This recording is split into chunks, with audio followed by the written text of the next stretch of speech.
ГСП онлайн. Городские новости сейчас. Вторник, 18:00, заседание городского общественного совета. На повестке два вопроса. И первый – давняя тема – вертолетная площадка для санавиации в поселке Шудаяк.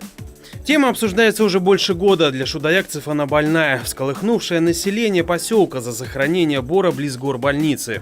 Общественный совет, правда, еще в прошлом составе уже голосовал 2 раза и в последний решил поддержать строительство площадки близ медучреждения с вырубкой деревьев.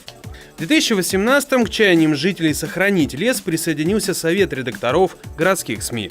Какие доводы?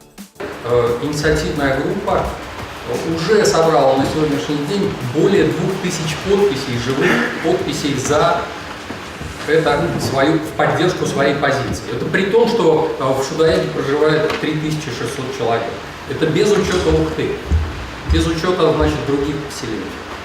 Вот. И мы, конечно же, считаем, что их мнение обязательно должно быть услышано и учтено при, значит, принятии и сегодняшнего решения, и основного решения по вертолетной площадке.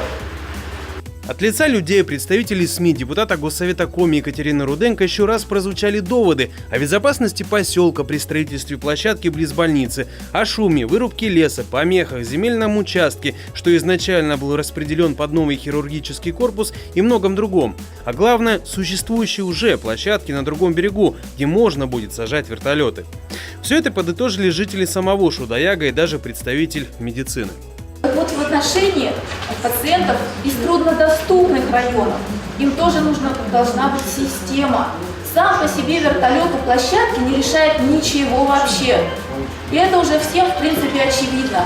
И не выигрывает она и с медицинской точки зрения ее месторасположение у стен больницы. Вообще ни секунды даже, я не говорю уже про минуты. После обсуждения общественный совет высказался в контексте, что после появления всей этой информации нужно еще раз принять решение. Проголосовали большинством отменить прошлое, второе решение совета, создать рабочую группу, чтобы она проработала тему и вынесла вопрос на внеочередное заседание.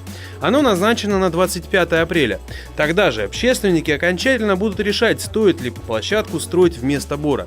Второй вопрос повестки – проект письма главе Коми о выделении мест для УГТУ по рабочим специальностям за счет республиканского бюджета. Это ответ на ситуацию, когда в промышленной Ухте невозможно на бюджете получить рабочую профессию – повара, механика, например. В этом общественники были единогласны. Проект письма одобрен.